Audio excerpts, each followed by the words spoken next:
Good afternoon, everybody, and thank you for joining us for our final session for this webinar. The final session will be covering the International Court of Justice Advisory Opinion, and this will be conducted by Solomon Yeo. And Solomon, if I'm correct, this will be conducted with Sahil as well. Sorry? It will be conducted by Vishal. Okay. All right, so this will be conducted by Solomon Yeo and Vishal Prasad. Solomon Yeo is a climate activist from the Solomon Islands. He is working alongside civil society and youth in the region to advance Pacific climate justice. Solomon was one of the 26 law students who founded the Pacific Island Students Fighting Climate Change in 2019. He currently serves as the organization's campaign director. His colleague Vishal Prasad is from Fiji and has graduated from the University of the South Pacific with a Bachelor of Arts, majoring in politics and law, and is currently completing his Master's of Arts in Politics and International Affairs. He believes that the ICJAO campaign has the potential to break the deadlock on ambitious action globally. So I'll now pass it to our two passionate campaigners, Solomon and Vishal. Floor is yours.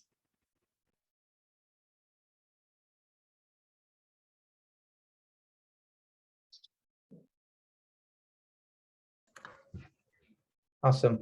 Thank you so much, Atina, for that. And a very good afternoon to everyone. It's so good to have you all on this call and join us for this presentation on our campaign, on the campaign of the Pacific Youth CSO campaign on seeking an advisory opinion on climate change and human rights from the International Court of Justice. We've titled this presentation as Our Journey to the International Court of Justice. And we believe we all could, and our hope is that throughout this presentation, we would be able to have more of you join us in our campaign, join us in our fight as we try to see climate justice from the world's highest court. So beginning this presentation, would like to just give a brief outline of how we've structured this presentation, how things would go. The first part is we'll begin with a discussion on climate change and human rights. And then it'll then move on to having a discussion on advisory opinions. What is advisory opinions and why advisory opinions are necessary and how can they assist in the climate fight? And the third is looking at the campaign on the ground, where we are on the campaign, what's happening on the ground so far, and what's next for the campaign. So to set the scene, maybe I'll just begin with just a bit of introduction on the Pacific Island Students Fighting Climate Change, and then I'll pass it over to Solomon for the first part. So the PISFCC is a youth-led organization that was formed by students from the University of the South Pacific in 2019. It actually began from a classroom, actually, that the idea started, and then it built upon to be a movement across the Pacific. The organization serves as a vehicle to advance rights-based solutions to embrace the climate crisis and address the climate crisis. And the organization has two main goals. First is to seek an advisory opinion from the from the International Court of Justice on climate change and human rights specifically. And the second objective of the organization is to educate and activate youth to take climate action and to adopt a more climate conscious lifestyle.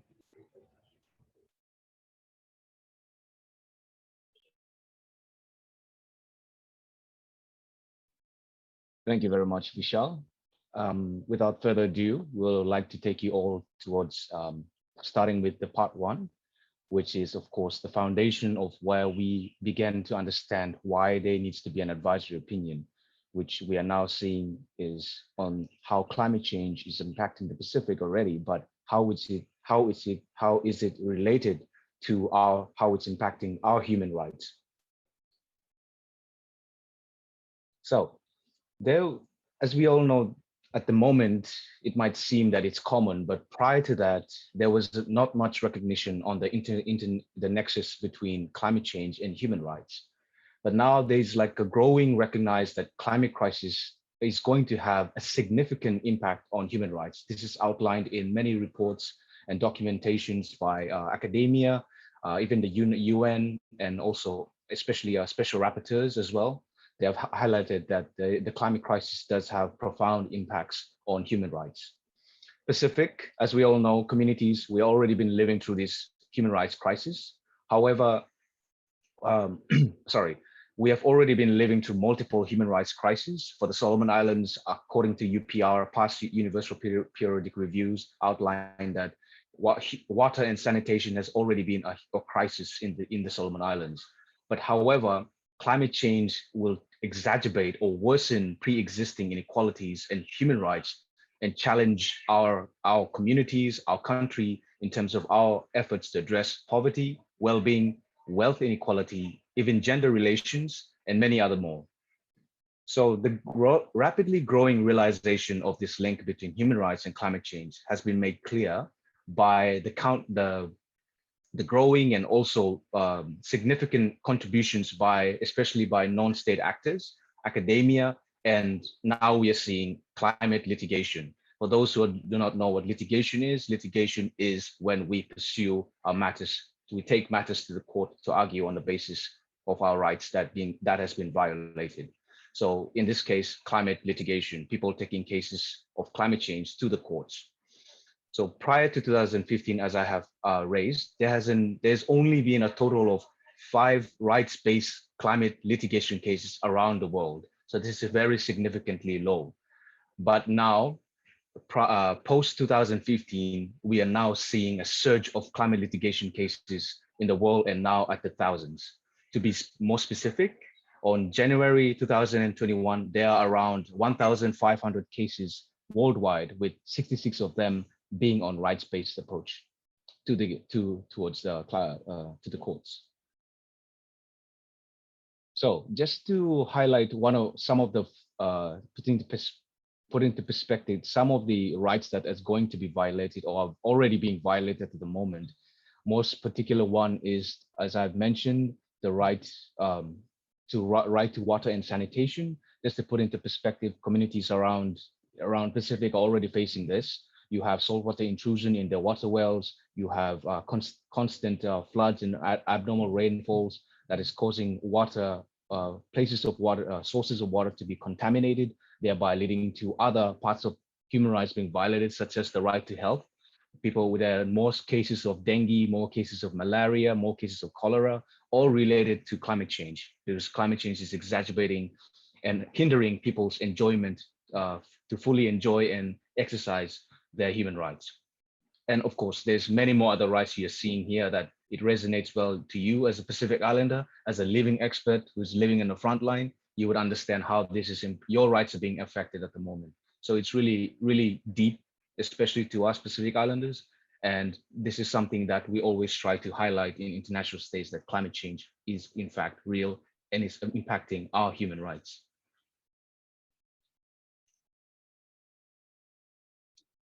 But just to put into more detail on how rights are being precisely being affected. So the most common one we have is the adverse effects of climate change, whether it's slow or onset event or slow onset events. We are seeing the direct and indirect impacts of the effects, especially through cyclones, flash flooding, and other natural disasters that we're seeing that is really directly impacting our rights.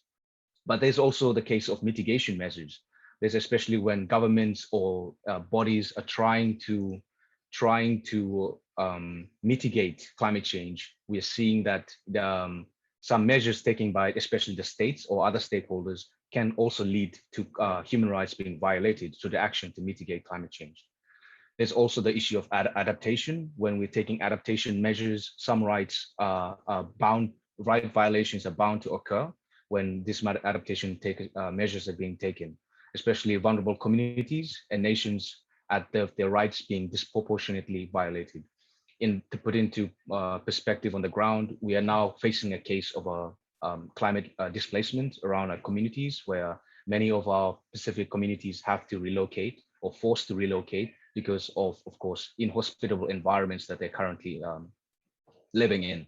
So whilst governments and stakeholders are trying to accommodate for these people's needs, there's a high risk of their rights to be violated. And also, for example, the rights when they're moving with their rights to right to access access to healthcare, education, will this be met by when they're taken to another place? So these are some of the concerns that you might see of how rights can be in fact affected when we are trying to address climate change, or how climate change is impacting us directly. So therefore, we come to the situation where we are, from the students, as Vishal has mentioned, from the classrooms, learning about this, why there is a need for a rights-based solution to address climate change. We all know in the Paris Agreement, the human rights was also enshrined in the preamble, but it does not go further beyond that. And of course, this has been not an easy task, has been done by countless and a lot of tears and sweat going over by the constant negotiation and forceful advocacy of civil society groups around the world to put it in there. But still on the ground, it's not been reflected truly on how we are taking a rights-based approach to climate change. So the taking through a rights-based solution is where we would assume that we will take to mitigate climate change and prevent its negative impacts of human rights, because at the moment, human beings are also currently threatened by the adverse effects of climate change, and therefore we need rights-based solutions to ensure that our rights are being secured as well. So this is also to ensure that in doing so, we have accountability and effective remedy for human rights harms caused by the climate crisis. So to ensure that human rights violation is not left unchecked, and then our governments must be held accountable. And of course, fossil fuel companies and other corporations continue to perpetuate this never-ending cycle of destruction of our climate systems that is causing unbearable environments that our generation and the future generation will have to endure in the long run.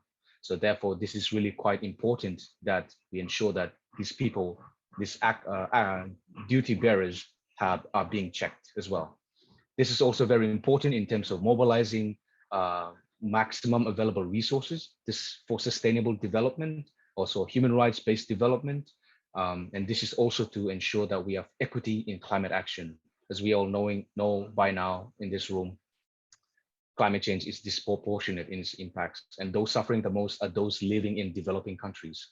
So this is ensuring that while addressing climate change through a rights-based solution, we ensure that climate justice is achieved.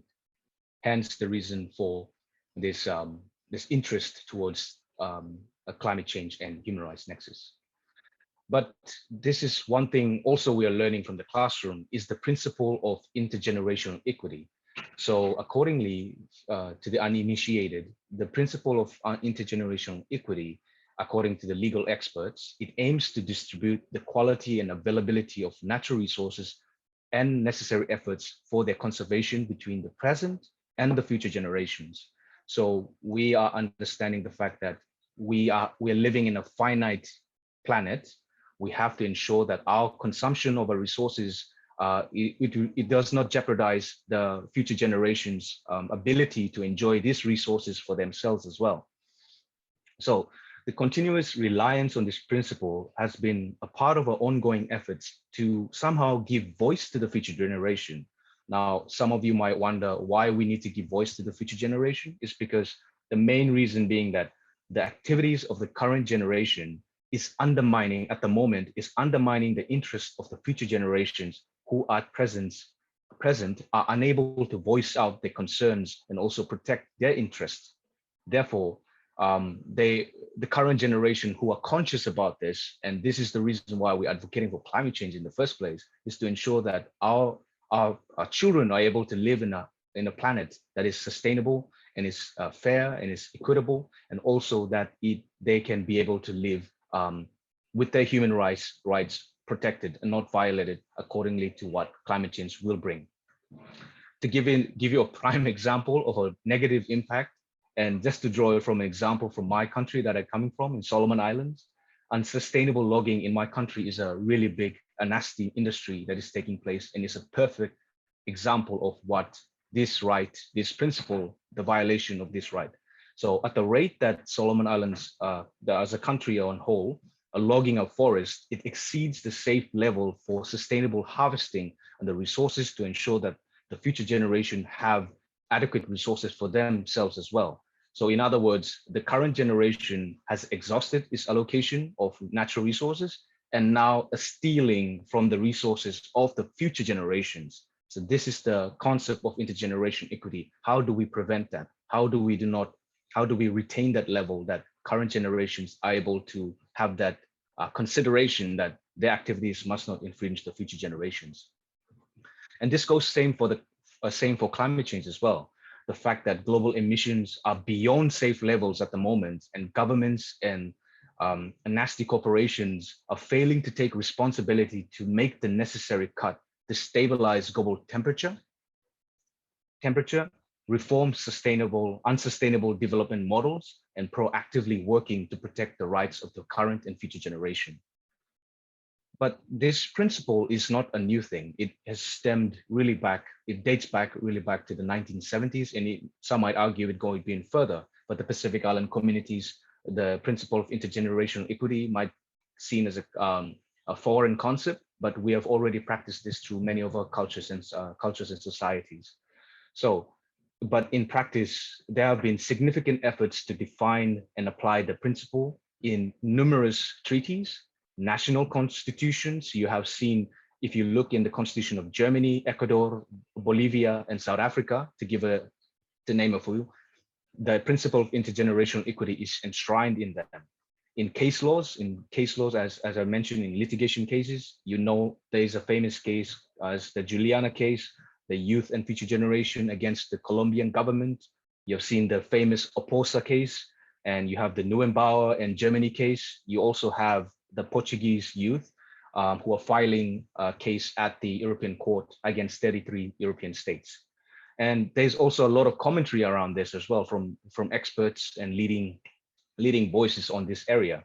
So you have expert groups, example would be the expert groups on sustainable development that has appointed by the Commission on Sustainable Development in 1996, expressed that intergenerational equity is well known to international law. Nevertheless, despite the foundation of the principle in positive law, it is still very much in debate. However, state practice and consideration given by courts around the world, we are seeing now, is providing a solid basis to argue that this principle has become or is rapidly becoming a customary international law. Again, just to explain what customary international law is just that it's a really strong international law that states are bound to follow.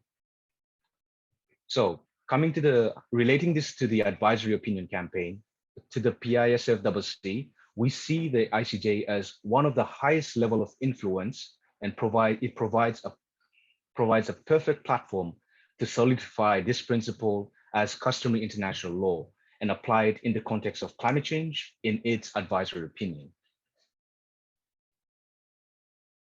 Cool. Right.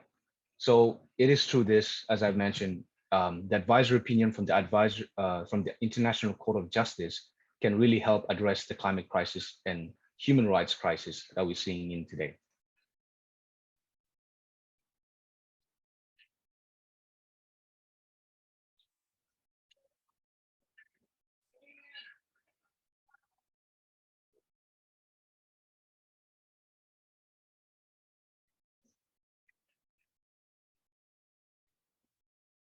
In every year of the last decade, our world has seen greenhouse gas emissions continue to rise and shatter records. But those responsible for burning the most fossil fuels have not experienced the most direct consequences of climate change. It has been us. The hundreds of millions of people living on the front line of the climate crisis. If global temperatures rise above 1.5 degrees Celsius in my lifetime, countries like mine will vanish beneath the waves. I will be forced to leave the land where my ancestors are buried, and to tell my children they have nowhere to call home. At Rio de Janeiro, Kyoto, and later at Paris, we were promised action. But despite ever more opportunities to address this crisis, the planet is hurtling towards climate catastrophe. Existing international agreements have not provided countries with legal clarity on their responsibilities to reduce emissions, leading to inaction. To break the impasse, the UN General Assembly must request an advisory opinion from the International Court of Justice on Climate Change and Human Rights.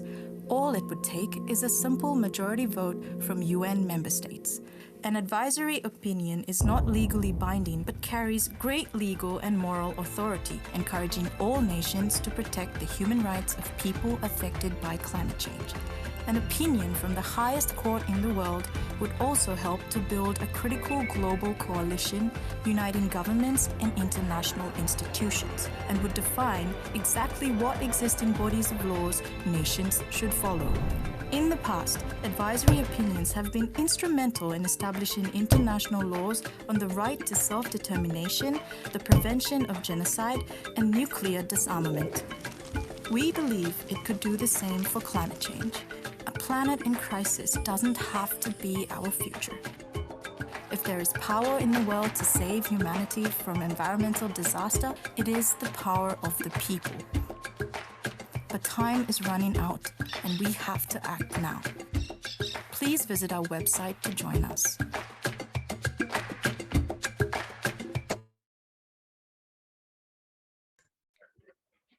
So thank you for that, Solomon, and hopefully from that from the video, animated video that we just had shown, it would have provided a brief understanding of what the advisory opinion campaign is, and that would also possibly set the scene for our second part of the presentation, which is focusing on advisory opinions. And before we move on to advisory opinions, it's also, I think, important to look at what the court is. So that's the court, the International Court of Justice, that will provide the advisory opinion. And so if you look at the ICJ, it is the principal judicial organ of the UN, and it is the world's highest court. So it has two specific mandates under the UN Charter. The first is that it provides, it looks after contentious proceedings. So this is litigation cases against states, between state parties.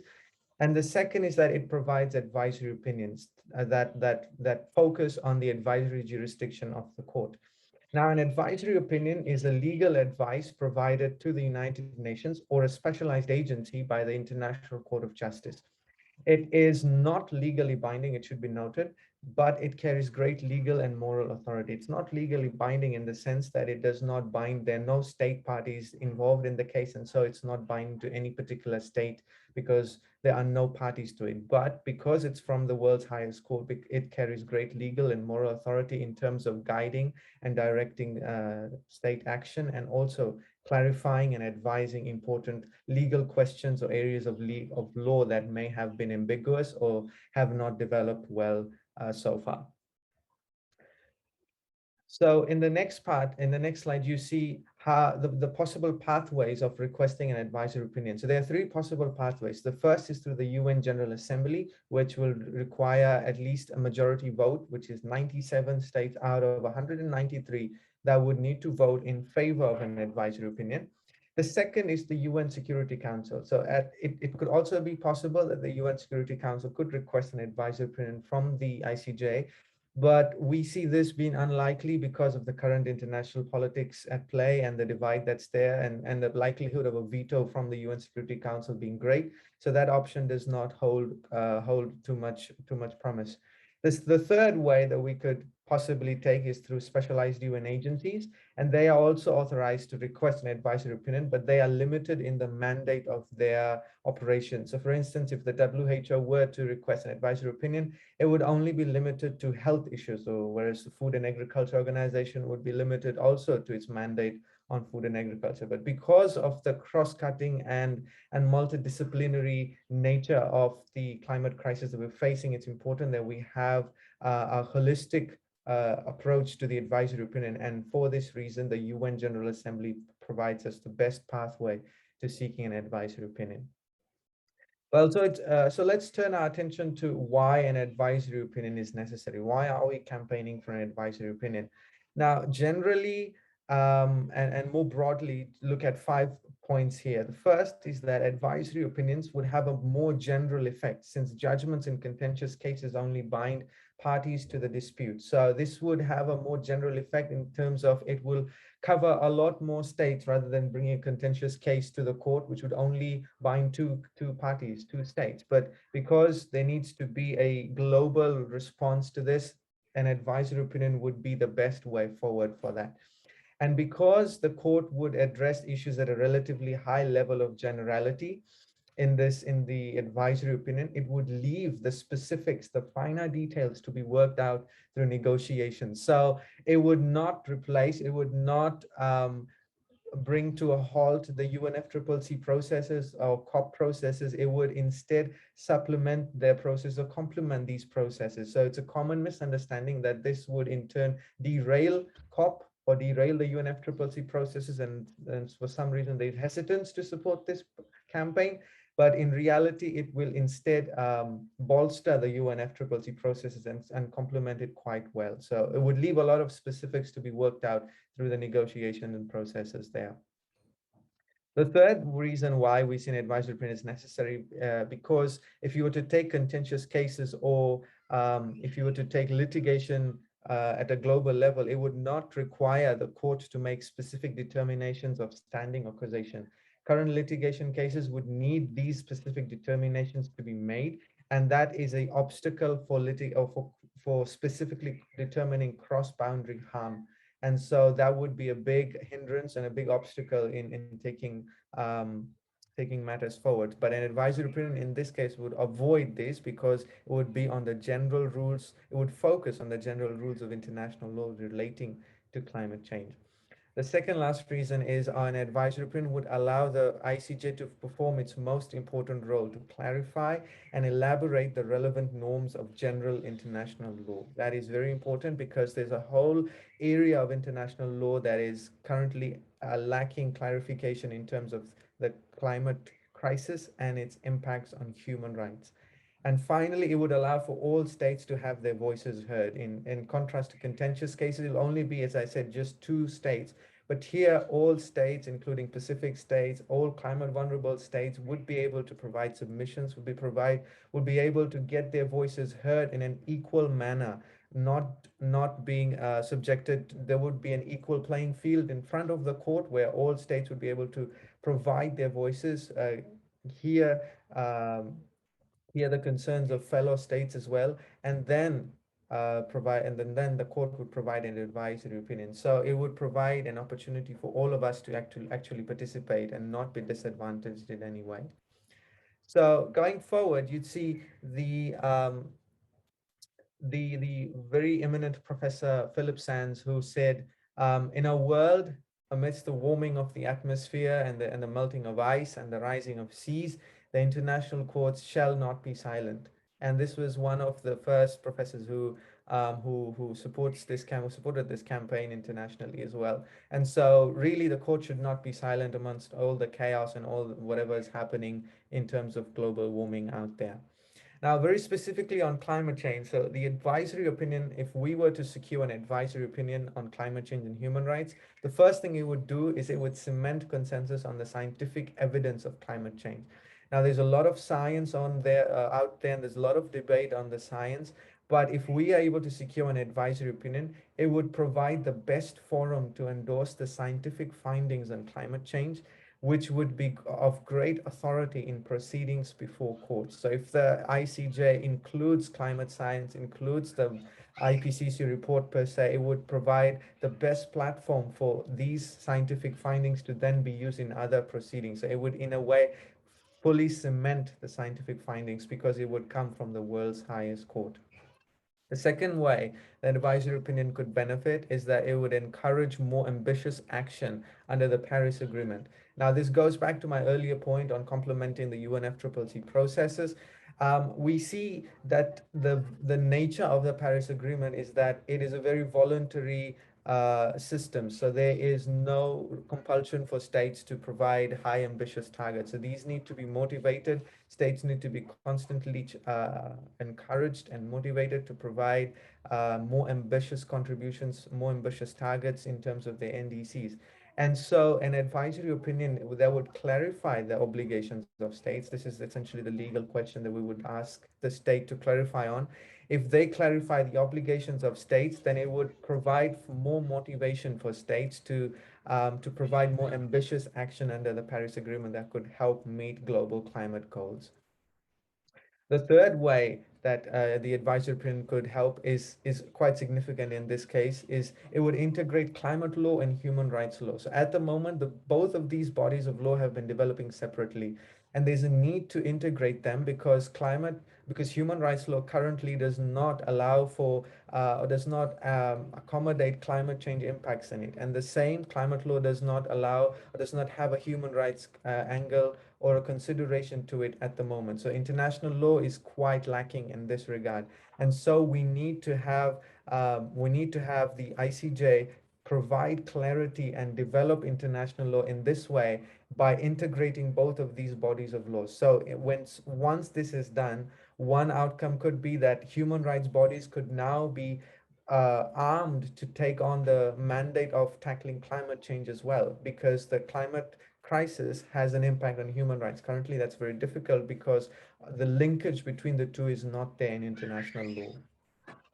The fourth reason, and the second last reason on why ICJAO can address the climate crisis, is that it would provide baselines for state action. Now, there's a lot of discussion on the need for emissions reduction, for more finance, more mitigation, adaptation, loss and damage measures to be taken, but there is a lack of baseline. So if you have an advisory opinion, the state could provide baseline. It goes back to my second point on Paris Agreement, but it could also help clarify and develop baselines for all of these aspects, all of these thematic areas under the Paris Agreement, but also it could allow for benefits for the Pacific. For instance, it could provide baselines for issues such as transfer of technology and finance, and that could benefit significantly Pacific efforts in adaptation and also loss and damage in this case. So baselines would be essential. It could be something that could come out from an advisory opinion from the ICJ.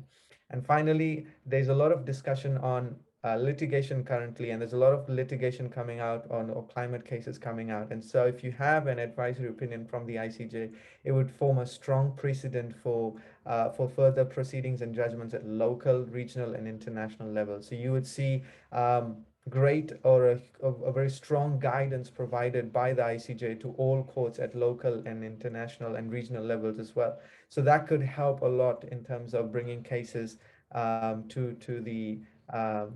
to any level, I would say, if we were to take a case against a state or against a corporation. So if you have strong backing of a strong precedent, such as from the International Court of Justice, that could be a strong or could make further litigation cases much easier. So from all of this, as I said, the most integral part of the ICJAO campaign is its legal question. This is the question that the court would answer in response and provide an advisory opinion on.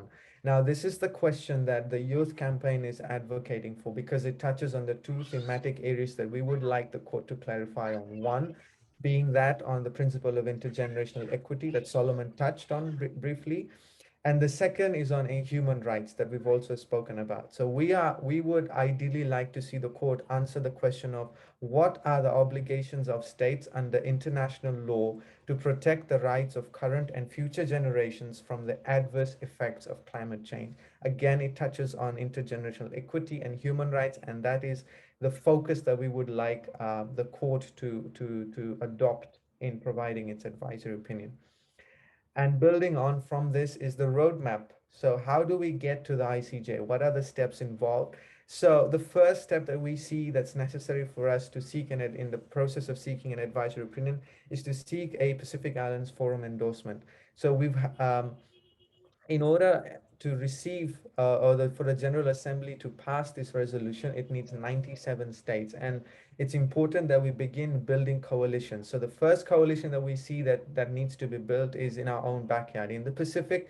And that would mean securing an endorsement from all of our leaders. And then that could lead to a domino effect of building global coalitions across other regional organizations, CSOs, universities, and it could lead to a lot of support coming through if the Pacific as a collective region supports the campaign for an advisory opinion. So that global coalition then would perfectly set the stage for voting at the General Assembly, where we would need 97 member states, and you could get these 97 member states to support a resolution at the General Assembly, which would then pass the legal question to the ICJ for its consideration. And then once the matter is before the court, it would provide all of us, as I mentioned, all states will be able to provide written and oral submissions. CSOs and other organizations could also be involved, could also engage in the process and help assist the court deliberate and provide a favorable advisory opinion at the end. And finally, once that is done, it usually takes a year for the courts to decide and for deliberate and come out with a determination. We would have a advisory opinion from the ICJ.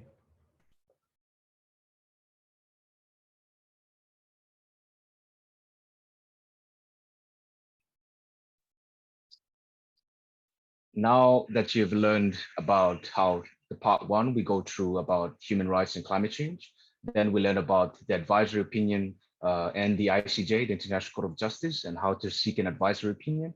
But nevertheless, these are all theory aspect of the campaign.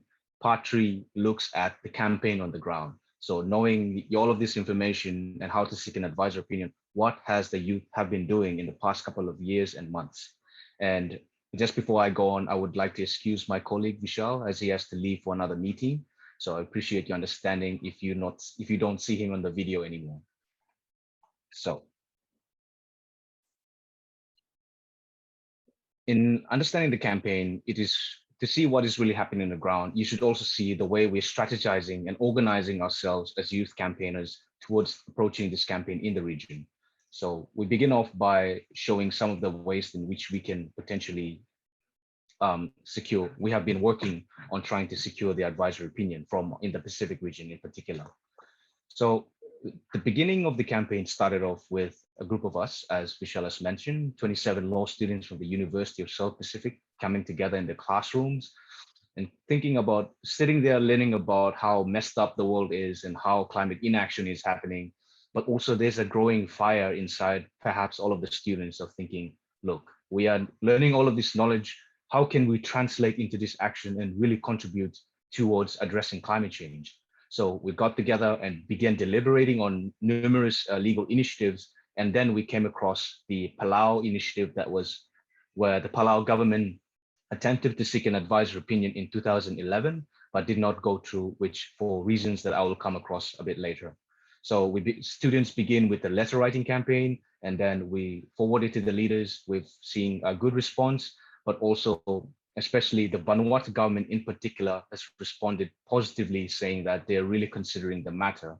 And later on, we are seeing they are now leading the charge, leading the leadership on a state level on this particular campaign. So it is also very important that we are taking this matter to our leaders to really hold accountable, to make them aware that they are accountable for the protection of the rights and of course the demands that the youth are driving forward. We also had a lot of email and social media outreach. We're doing a lot of activities around this and trying to reach out to public support, reach out to civil society support, reach out to also other governments in trying to build the momentum. So there's some tactics. If you follow our social media page, you can see some obvious tactics that we've done to undertake to influence.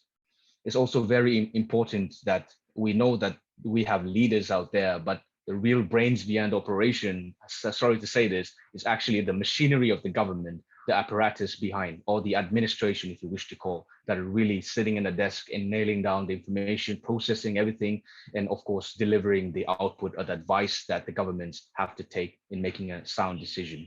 So equally, it's important that we're working together with the machinery of the governments in trying to educate them, also raise awareness on the fact that there's a campaign going on out there. You should be knowing of this. And of course, for these particular reasons, and therefore you should try to bring this to your government to whether they would be keen to support this, especially when they're coming to the international, regional and international forums.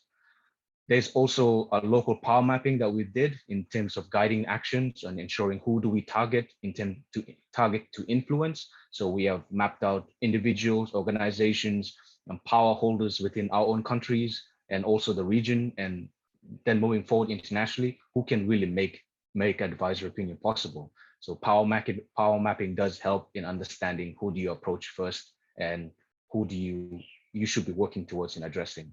So this is something that we have employed in our campaigns and has been proven to be really effective in getting this support from key decision makers. But coming again, regional platforms is one primarily place that we are targeting. As Vishal has mentioned, we really need to begin to work in our own backyard. So in the Pacific, we have multiple forums. You have the Pacific Island Forum as one of the main forum body out there, but there's also others like the Pacific Island Development Forum, and you have the Melanesian Spearhead Group as well. They're all consisting of states or UN member states as well. And these forums is a ways to quickly secure the support of multiple states, understanding we do not have time to really waste on this climate crisis. This campaign really needs to happen. How do we best consolidate our time and energy to ensure that we kill two birds with one stone? So the Pacific Island Forum has been the primary target, but we are still open to other forums as well in terms of pressuring and ensuring that the campaign is well visible, that the leaders have to consider. So also there's local pressures from within states would also have great impact on regional decisions and influence the position of more ambivalent states as well. So we have a lot of grassroots campaigns to really try to influence our governments within, to try them to get them to take this matter to the international forum, as we have approached the Vanuatu government and putting on the table the campaign, and the government has considered this to the level that we would expect it to be. But there's still a lot of work needs to be done, as not all governments in the region are fully on board on this, as I will highlight later on. So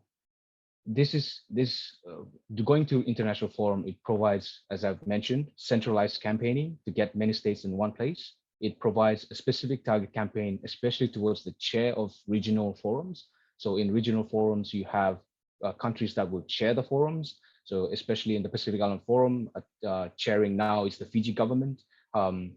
As a chair, they have influential role in influencing the negotiation and the discussions within the forum. So targeting that chair is also important. And this is not only limited to the Pacific, it's also extension to other forums out there. You have the Alliance of Small Island States, you have the Climate Vulnerable Forums, ASEAN, European Union, and so forth.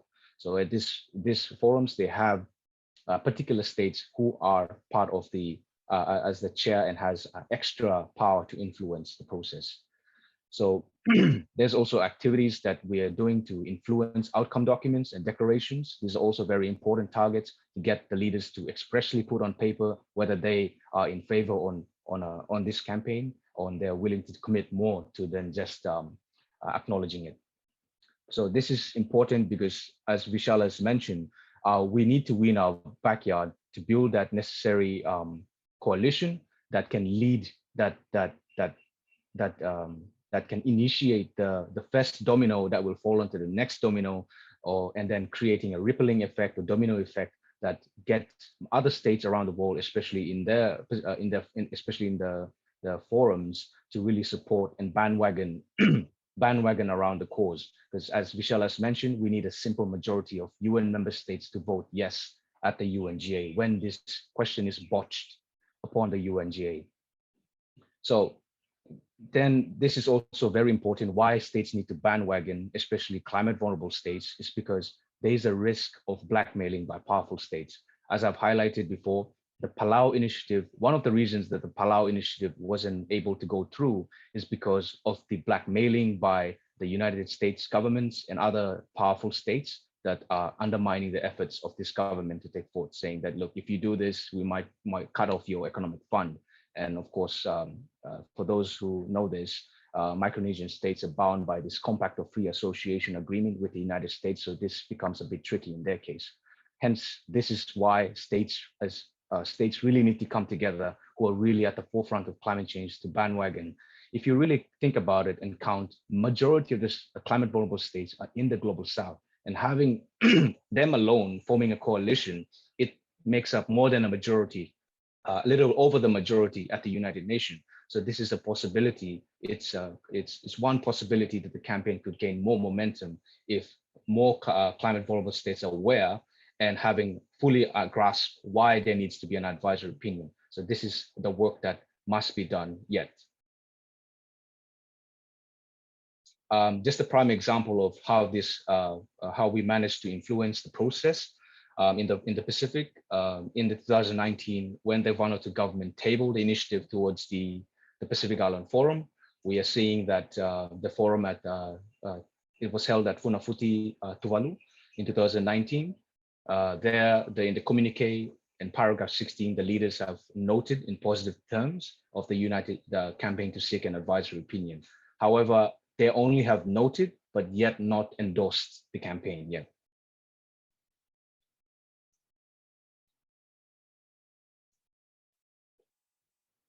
This is very important to highlight is that the campaign for advisory opinion, the strength of the youth campaign really also is attributable towards the gaining credibility and appeal due to the accumulation of great minds from all over the world that have publicly endorsed the campaign.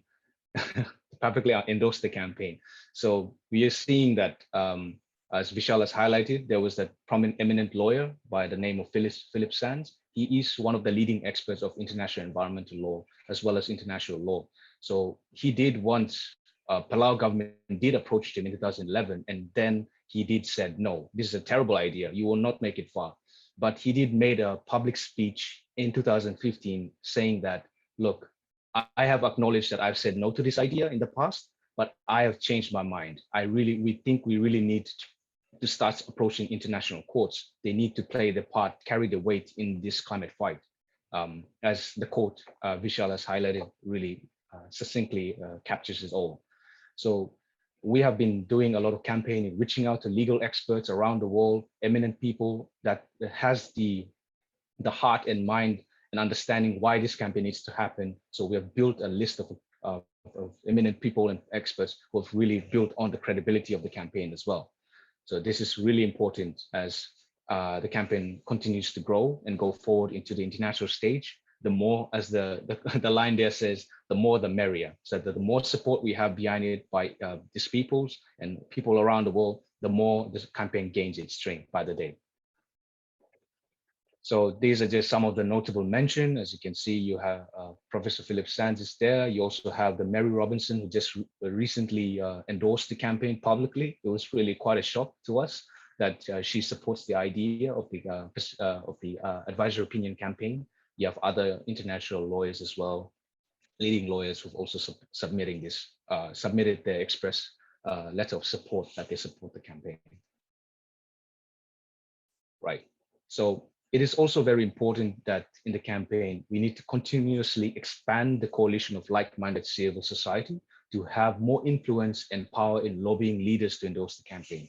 Pacific alone, the work in Pacific has been promoted by the Vanuatu Climate Action Networks, the Pacific Island Students Fighting Climate Change, and now we are seeing a growing support from Pacific Island Climate Action Network. And also there's other Pacific Island Climate Action Networks such as Solomon Islands, PICAN, Tuvalu, and Kiribati. They also are building that network and coming together to rally behind the campaign, because it's something that is genuinely coming from our region, and it's something that is really concrete and practical in taking the next steps forward in the great climate debate. So in our activities, we have also collectively have united to to host many activities and forums that can raise the visibility of the campaign, also educate and raise the awareness of why this campaign needs to happen. Most recently, and some of the people in this workshop today also aware of, is the recent Climate Justice Summit we have held. This is seeing that the coming of many representatives of national government, civil society, faith-based organization, developing partners, and communities coming together to unite under this notion of climate justice. And therefore, in this, one of the key asks of that meeting was the advisory opinion. Also, we have, in the process, it has been 2 years now, we have consistently been raising this at the Pacific Island Forum, CSO Forum, in the platform where we, civil society, come together to form outcome documents or key asks that they collectively put towards to their leaders, to the Pacific Island Forum leaders to consider as a key civil society ask. In the past, Pacific Island students have been campaigning fiercely in this civil society forum to really get the advisory opinion, which is of course reflected in the documents and one of the key asks of the civil society to the Pacific Island Forum leaders. It's also very important, the power of the youth, given that this is a very youth campaign-driven campaign. It is through this activity that we managed to gather support from young people in our chapters in the countries. For especially highly active chapter would be the Vanuatu chapter. They have been raising a lot of activities on campaignings like nonviolent demonstration. I believe they had one massive one in 2019 where there was a climate strike for emergency. That was quite a very remarkable time to be alive as a Pacific Islander, especially living in Vanuatu. So that was quite a bit of a show that we put up, but also not just only a show, it coming to show that the youth are really concerned about the climate crisis and are demanding to the leaders that there needs to be change. As of course, young people are very not interested in these boring meetings, but they're more interested on social media. So we try to translate the message of the campaign in social media, and also trying to raise the discussion towards traditional media by posting opinion pieces and updating campaigns to our local media, newspapers and stuff, and other areas of influence as well. It is purposely, this is purposely done to create a lot of noise, or as we in the Solomon Islands used to say, make them staka noise, which to make a lot of noise around the campaign, and really to put the pressure on the governments and decision makers to not neglect and or water down the youth interest, especially in the legal question that will be put forward to the court. We need to ensure that the language on human rights and intergenerational equity is maintained. And this is why one of the key reasons why is that climate crisis, the main stakeholders in this fight is that the young people are the ones who will stand to lose the most. And therefore, why is not young people have the right to seek justice at the highest court in the world? So this is why it's forming part of the argument that youth must be centered in this advisory opinion on climate change. And we have created a hashtag. We hope that you guys continue to promote this in your respective work and in your continuous advocacy on climate change. Is the one we have put is to endorse the campaign, hashtag endorse the campaign. So basically, it is appealing to the Pacific Island leaders, but also extension to international leaders that they need to endorse the campaign. And therefore, by endorsing it, showing support that they are willing to vote yes at the UNGA once this is tabled by a particular group of governments. There's also Pacific Island, the campaign has really, although it started from a classroom, it has now grown globally. And this idea, this very toxic idea of a concrete solution to addressing climate change has been captured by other young people across the world. So you have international youth campaigners who are also doing climate work, but then also, of course, banging their head across the wall saying that, well, we're doing all this work, but this is something too abstract. We really need something that's really concrete, that could really move and break the political impasse we're facing, especially at the UNFCCC negotiation. So having aware of the campaign and understanding it, young people around the world are coming around to form the campaign, form the network known as the World's Youth for Climate Justice that connects young people around the world who are willing to go the extra mile and campaign for their advice or opinion to their leaders in their respective countries or their regions. Why is this important to bring in young people across the world? Is because for advisory opinion to be successful, we really need that simple majority at the United Nations. And therefore, we need other young people also to encourage the government to support, especially if a Pacific coalition of governments are coming with advisory opinion to the international stage. Young people already aware that inform the government that you should be expecting this, you should be considering this, because it is our interests are also invested in this. The governments will be often open to the idea of supporting such initiative. At the moment, the network has branches in Asia, Caribbean, Europe, South America, and the Pacific as well. This is, you can see the outreach of the campaign. We're mobilizing and creating this network to really influence and educate and share information, also resources for these people around, so that the campaign can be able to take forward more quicker. Because when we started as Pacific Island Student Fighting Climate Change, all we had was money for sandwiches and just the pure passion to really drive the campaign. And with very little support and understanding behind, we still decided to push forward in this. And we have continued to grow and beyond that. And we do not want to see other young people around the world go through the same process, but rather to get them to assist them in spearheading their own campaign in their countries, but with more information and more support.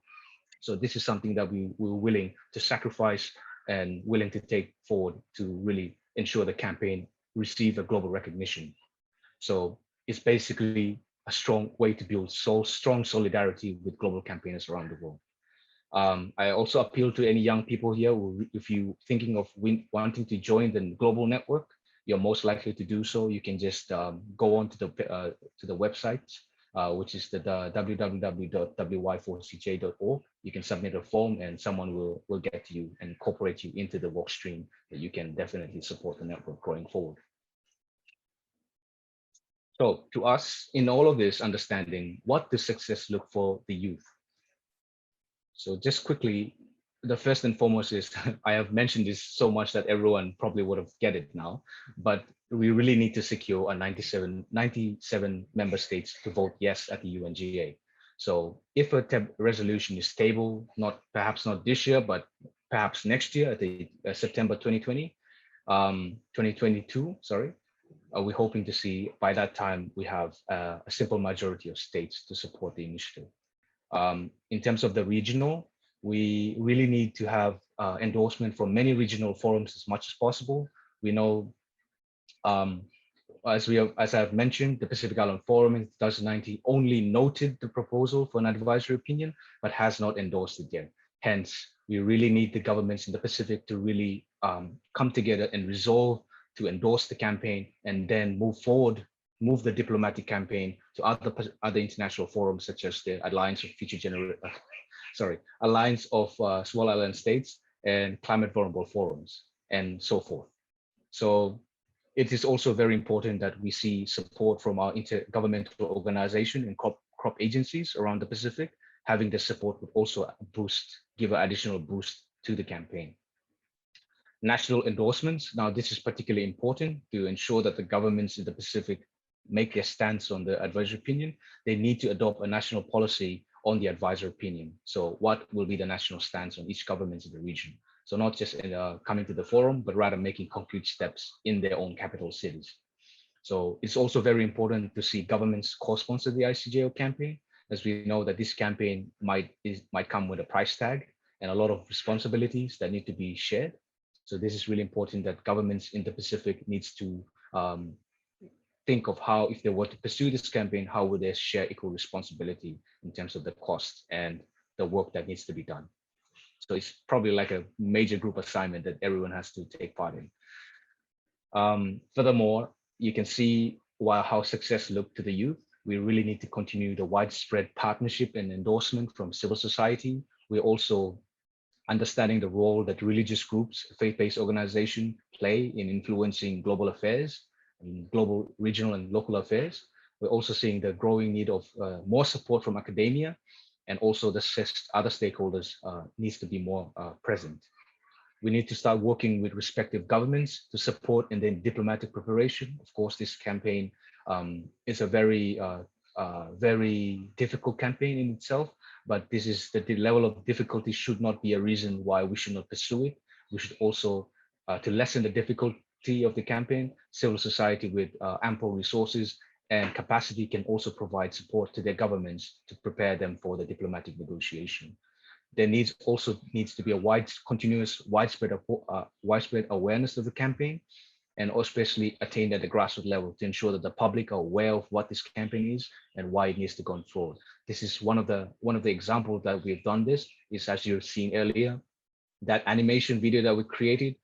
It is very short, but it took us months to create it, to ensure that we really simplify the message so ordinary people can understand why we need this campaign.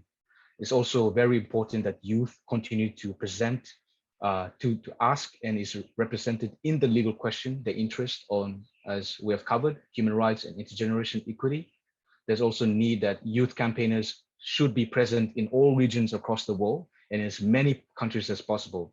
The WICJ has now roughly 80 members of young people coming together from all across the world, but this is not yet enough. We need more young people around the world coming together to really build the network and commit to the network to ensure that the campaign becomes widespread worldwide.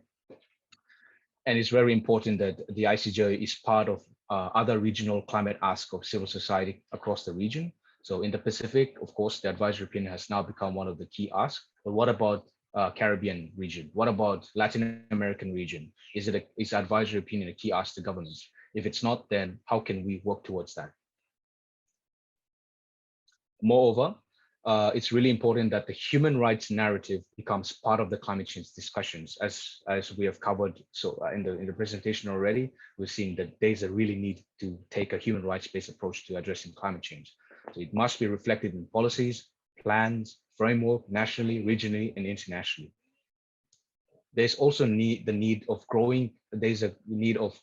consolidation of comprehensive legal and scientific arguments and credible evidence relating to the advisory opinion that is easy to read and is a credible document that can be utilized by states and other stakeholders. So this work is yet to be done and must be done by especially those who are really concerned and are really wanting to build a good briefing note that might be utilized by stakeholders to the campaign. There's also the need of a presence of visual and psychopolitical pressure from climate movements that will have a resounding impact on states and the ICJ. We have seen the movement, the Greta movement, as we're seeing across the world, how it influenced governments to do things differently and starting to budge a little bit. In those major campaign social movements across the world, we hope to see that the advisory opinion could be one of the key asks that youth around the world could be demanding to their leaders to ensure that we create this pressure. So ensure that when it goes to especially to the UNGA and the ICJ, there will be know that the youth are watching. It's also very important that, of course, all this campaign cannot be gone into fertile if the ICJ delivers an unfavorable advisory opinion. Therefore, we really need to ensure that work towards that there needs to be a favorable outcome delivered by the ICJ in the advisory opinion that responds to the human rights and intergenerational equity issues brought about by the climate crisis. That just comes on to the end of our presentation today. This is where we open up the discussions, but before going on to the discussion, I would like to thank the organizers for this event, the PICAN, Belinda, Atina, also Langi, I'm seeing Langi here, who really put their backs into making this a possibility for us to present. I hope you enjoyed the presentation, and now I really encourage you all to, if you have any questions or anything you would like to discuss in relating to the campaign and on going forward, please do not hesitate to do so. You can see here, we also have a website. If you want to learn more about the campaign, you can definitely go there and then search up the documents that we have created. It's not professional per se, but I think it's okay for the Pacific, in my opinion. Also, we have social medias. If you want to follow us, we are on Facebook, Twitter, and Instagram as well. And if you have any questions or queries that you would like to reach out to, you can just email us at hi@pisfcc.org. Looking forward to the discussions again. Thank you, Tomas.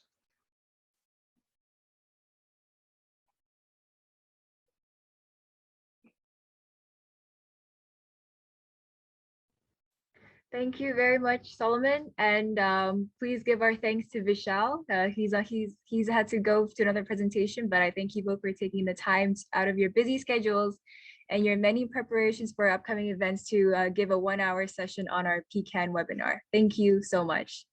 So as Solomon just said, the floor is open for questions. I also note that we have a bunch of legal people here, so please feel free to send in your questions.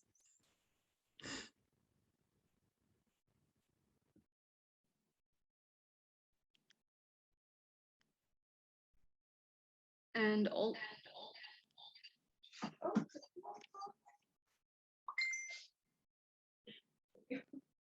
Can you hear me?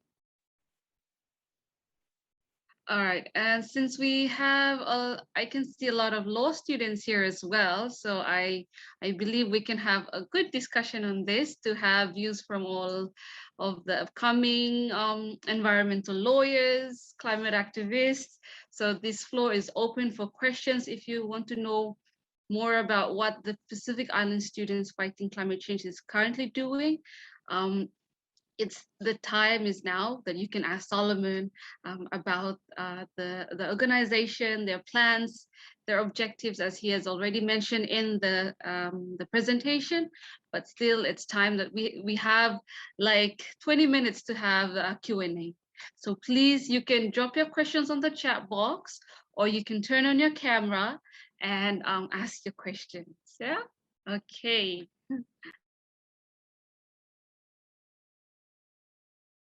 I'm nervous already.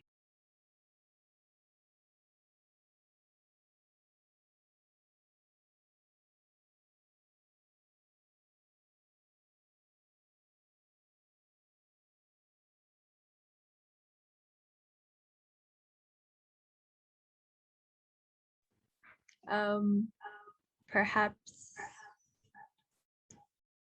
sorry, we're right next to each other. Perhaps a question that could start off this discussion would be, what is the PISFCC plan for COP26, if any? Thank you too much, Tina. That's a very good question, actually, because you've seen in the previous discussions, you say there's a lot of gray area of whether Pacific will have a strong presence at COP26 this year because of course, pandemic becoming very difficult for us to travel to COP. But if I may say, at the moment, we are coordinating with the WICJ, the World Institute for Climate Justice, the global network of the ICJO campaign. We're working with them to organize two-side events, one in the negotiation area, sorry, not the negotiation area, the venue for COP, and one outside at the local university known as the Strathclyde University. So we are hoping to have those two-side events, and we are hoping to get some Pacific Island governments to co-sponsor that event. There's also other governments from Europe. You have the Netherlands and Belgium government willing to avail their pavilion so that the side event could be held there. In a way, indirectly is co-sponsoring the event already. And then hoping that Vanuatu government and also other governments in the Pacific will be coming on and utilizing that space to really showcase to the world why they promote the campaign. Of course, the youth will be there to also participate in these events. Apart from that, the PISFWT team would really like to attend some of the sessions to really help understand better the process and learn about how the negotiation is taking place. But also because of COVID-19, our delegation would really need that extra bit of support. Maybe just to give them run off to get a cup of coffee for them. You understand, negotiators spend lots and lots of hours in the negotiating room, and coming off, they look like a zombie. So they really need that extra level of support, at least on that end. But also it's good to shadow them to learn more about the negotiation, because climate change is here to stay. And young people from the Pacific needs to really learn, starting to get involved in the space, so that they can be the ones who can continue the fight once our current negotiators retire or decided to give space for more new minds and fresh minds to come and enter the negotiation. It's really good to see young people participating in the spaces. And already I'm really happy to see a lot of you all joining in to learn more about the process about the COP negotiations. So that's just some of it.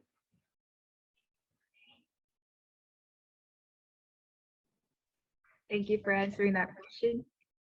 Are there any more questions from the floor? Okay. Good afternoon, Mahendra here. Sorry, not a question, but I must say I'm sort of blown away by such a passionate and the presentations of Solomon and Vishal. I must confess, I didn't know about the existence of this group, and I just wanted to congratulate this group for this great initiative. I've been reading about a lot of these things which are being done by student groups in many other parts of the world and so on, and I've always felt you know, why this was wanting in our region. So this really is you know, I think a beginning of a new dawn. And I'm not a lawyer, so I mean, obviously, sorry, I can't really engage in such a legalistic or any more progressive way. Then sort of wish the group best, and then I very much hope. I think they have laid out all the issues in terms of coordination, in terms of the various strategies, the various organizations they could approach, and so on. And this is no mean task. I mean, this is you know how difficult it is to go through the PIPs or any other organizations, because at the end of the day, there's always vested interest and all sorts of tactics, etc., etc.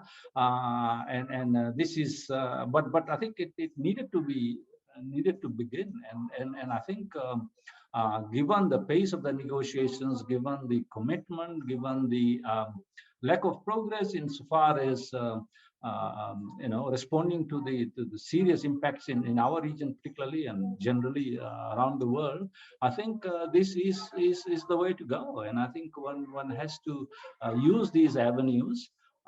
As I said, I don't understand the process well enough to be able to suggest, but very happy to be part of any sort of discussions on issues, whether it's suing some fossil fuel companies, you know, who are operating the region, which I know a lot of it has been done, or even looking at the commitments of governments within our forum family. I mean, for example, in Australia recently, there was a student group which took the Australian government to court, but that was in a local court. And again, I would like to understand, and Solomon and Vishal obviously are the legal minds here, that does one have to do it firstly at the national level and then proceed to the next stage, which is ICJ and so on. And I think this route of getting opinions and at least bringing out the issue and giving it the visibility with the press and so on is certainly one way of I think advocating and highlighting the serious issues. And there's so many in the Pacific, you know, ranging from relocation and vulnerability and so on, and loss of complete countries and so on. So yes, good luck, and I'm so glad that I stayed on to listen to this wonderful initiative and presentation. Vinaka. Thank you very much, Mahendra. If I could just comment on your great intervention there. Just to add on to what you're just saying there is that one of the reason as well of why we're seeking an advisory opinion is because at the moment the world sees climate negotiation at UNFCCC COP as the only means of progress, which it's not actually. It's a global issue that requires not a one approach to addressing climate change, especially to negotiation only. It needs a multi-pronged approach that requires many areas of society, law, health, even to the point of archaeology, everything that needs to have a solution driven to address the climate crisis in a holistic view. So negotiation, although it's the main drivers of achieving consensus on this, on addressing climate change, it shouldn't be the only way. And therefore, the advisory opinion provides this platform in which this will also contribute to the fight for addressing climate change, right? Especially using the law to drive as a vehicle for bringing change in our very unsustainable societies. Also, there is the fact that the ICJ, as Vishal has highlighted, it provides a level playing field. In a negotiation, if you enter negotiation rooms, you'll understand that there's a bit of a unlevel playing field. You have big, powerful states coming onto the table with hundreds of their negotiators, and then there's a group smaller Pacific Island states with a few individuals on the table. That in itself as well is already an unlevel playing field. But then you can see the tone and the language that they use. It's not living on the same level that we normally have during our Talanoa sessions in the Pacific. So the ICJ, it provides that zero level playing field that states can come and contest their case at the International Court at the ICJ, to the judges, saying that, look, this is happening, this is true for us. And many other states can also come and protest in their matters before them. And yes, and the fact that we are seeing climate litigation cases around the world, it's good. I'm not saying I'm undermining their efforts, but this has been a very piecemeal approach to the development of development of law. what we really need is a legal circuit breaker that could catalyze more of this process to happen. So if we have an advisory opinion, courts from across the world will be able to rely on this new introduction of the connection of many gaps in international law and domestic law, and thereby giving a more stronger stance in case that civil society or individuals can build to pressure their governments in courts, whether it's regional, domestic, or international courts. So that's just one final addition to what you have beautifully raised as well. Thank you, Thomas Mahendra, for your intervention. Thank you, Solomon, and thank you, Mahendra, for your interventions. We have another question here from Marie. She's asking if you think that COP26 provides a great space for networking and getting other member states to support the campaign. And this would probably most especially apply to countries that have similar positions on climate change issues. For example, small island states, developing states, states in the global south.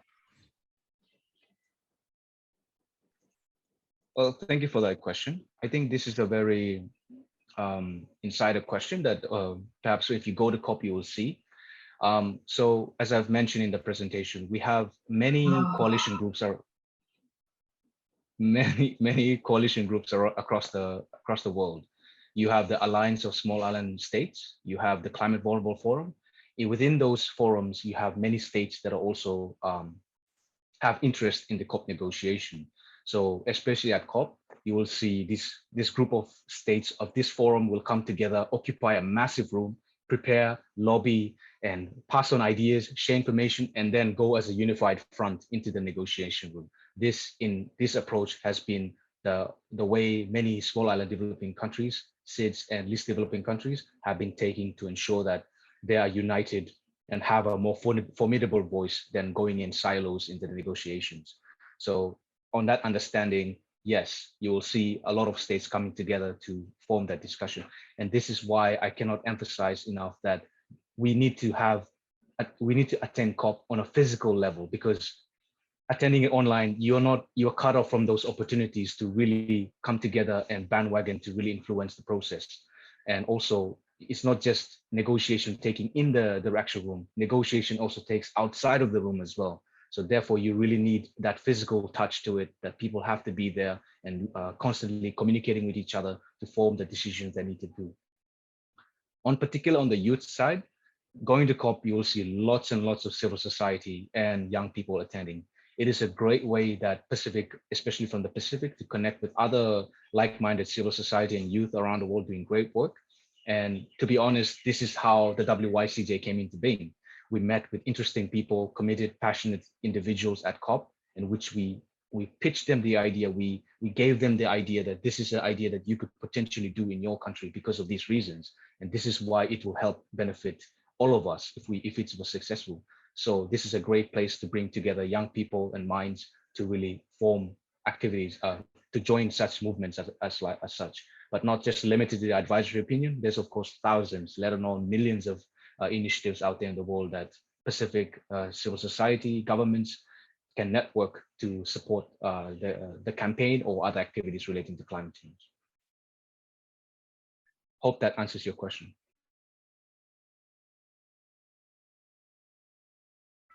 Thank you, Solomon. That was a very clear and very precise answer to that pretty general question. Are there any other questions from the audience?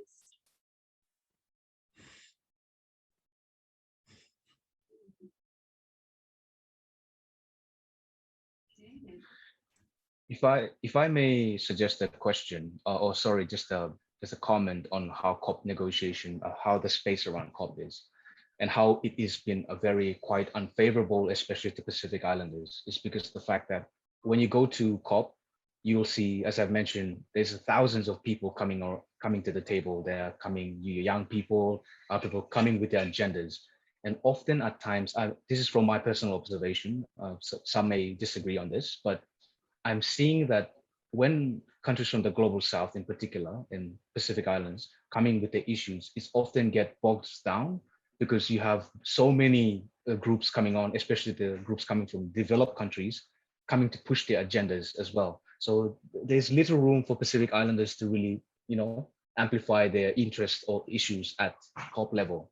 So this is one of the barriers that also we will be facing at COP, but nevertheless, we will not be backing down from it. And of course, we really have to maintain our voice at COP level, hoping and also being creative around it, and also smart in building alliances and how we can push for our agendas to also remain visible, because at the end of the day, it is us from the global south, the developing countries, that will be suffering the most, or already suffering the most from the impacts of climate change. Hence, our interest must be top priority accordingly, as reflected in the Paris Agreement itself as well. Thank you for that comment, Solomon. Well, if there aren't any more questions, then I think we could conclude the session. So just any last takers, any questions, comments from the audience?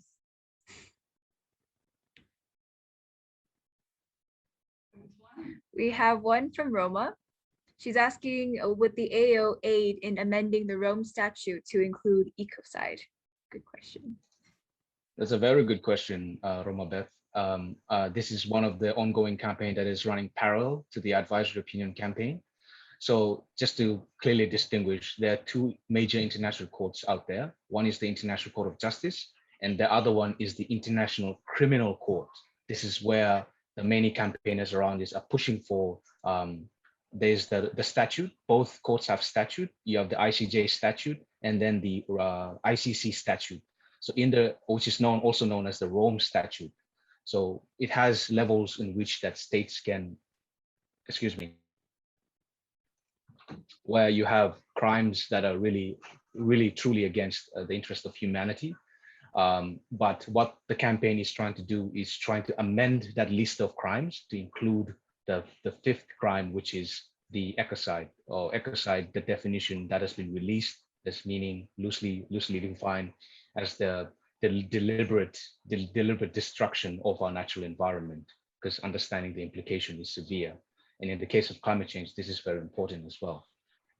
Definitely, most definitely, the advisory opinion, if successful, can definitely aid the more political will around this to have states to support the Rome Statute being as an to enable the process to amend to have the Rome Statute included. That's because as Vishal has made, it will clarify a lot of gaps in international law, and especially intergenerational equity law, because the heart of ecocide, the destruction of environment, is because future generations cannot benefit from their environment if it's being left devastated by the activities of the present generation. So it needs to be a criminal offense that state, if they're doing this, because they're basic, as I've said as well, you're robbing the future of the future generations. So advisory opinion can then cement the notion or the principle of intergenerational equity, thereby being a customary international law, which is a very strong international law that states can undeniably say that, oh, we are therefore committing a crime because we are breaching this principle, this important principle that is now customary international law. So thereby having this light shine upon these gaps in international law, it will definitely help in the process of getting the Rome Statute being amended. And this is therefore just the simplest way I can put to my answer. Thank you for that very good question.